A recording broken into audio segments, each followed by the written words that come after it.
Hello family, तो स्वागत है आप सभी लोगों का एक और न्यू एपिसोड में। तो पिछले एपिसोड में हमने देखा था कि एस अपना 4th जिम बैच जीतता है और वो कैंटो लीग के एक कदम और पास आ जाता है। फिर वो लोग अपने अगले शहर बिग सिटी की तरफ आगे बढ़ रहे होते हैं। तो अब आगे एस, ब्रॉक और मिस्टी अपने अगले शहर बिग सिटी की तरफ आगे बढ़ रहे थे। और आज का दिन उन लोगों के लिए काफ़ी ज़्यादा खास था क्योंकि वो बिग सिटी की तरफ आगे बढ़ रहे थे।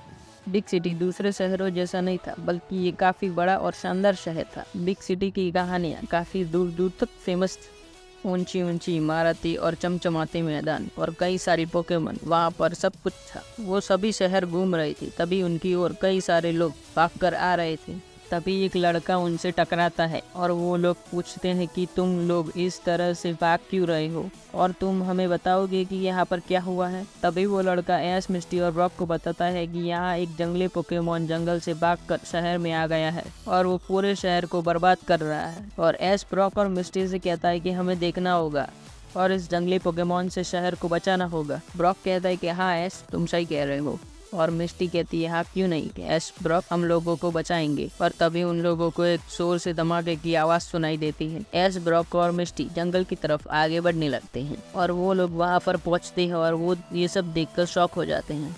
एक काफ़ी बड़ा जंगली स्टील लिंक्स शहर में तबाही मचा रहा है। और मिस्टी कहती है कि ये कौन सा पोकेमॉन है। ब्रॉक कहता है कि ये एक जंगली स्टील लिंक्स है जो एक स्टील टाइप पोकेमॉन है। और एस कहता है कि हमें इसे रोकना होगा। पिकाचू थंडरबोल्ट, और पिकाचू का थंडरबोल्ट सीधा जाकर स्टीलनिक्स को लगता है, लेकिन स्टीलनिक्स को कुछ भी नहीं होता। उल्टा स्टीलनिक्स और भी ज्यादा गुस्सा हो जाता है। एश कहता है कि ये तो काफी मुश्किल है और स्टीलनिक्स का डिफेंस काफी ज्यादा स्ट्रांग है। और ब्रॉक कहता है कि एश स्टीलनिक्स फायर टाइप पोकेमॉन के सामने कमजोर है। एश समझ जाता है और स्टीलनिक्स से लड़ने के लिए वो 4 मिलियन को बेचता है। जाओ 4 मिलियन। और एश कहता है कि 4 मिलियन फ्लेम थ्रोअर, और फ्लेम थ्रोअर सीधा जाकर स्टीलनिक्स को लगता है, लेकिन स्टीलनिक्स को ज्यादा कुछ नहीं होता और स्टीलनिक्स 4 मिलियन के ऊपर आयरन टेल अटैक कर देता है। एश कहता है 4 मिलियन बचो, और 4 मिलियन बाल बाल बच जाता है। तभी एश 4 मिलियन को अपनी पूरी ताकत से फायर स्पिन करने के लिए कहता है और 4 मिलियन का फायर स्पिन सीधा स्टीलनिक्स की तरफ बढ़ रहा था। और तभी स्टीलनिक्स भी आयरन टेल करता है और दोनों अटैक एक दूसरे से टकरा जाते हैं और दोनों पोकेमॉन काफी ज्यादा घायल हो जाते हैं। लेकिन स्टीलनिक्स वापस से आयरन टेल अटैक करता है और इस बार 4 मिलियन आयरन टेल से नहीं बच पाता और आयरन टेल से 4 मिलियन को काफी ज्यादा नुकसान होता है।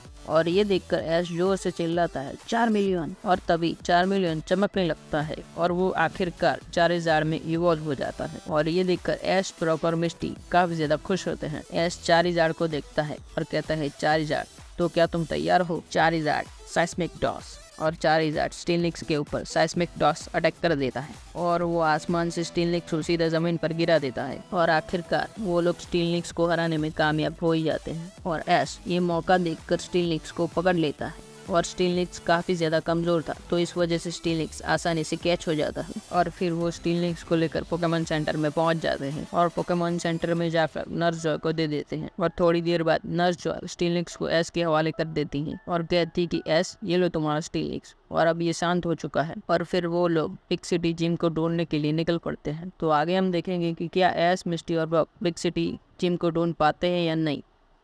तो आज के लिए इतना ही, मिलते हैं अगले वीडियो में, तब तक के लिए गुड बाय।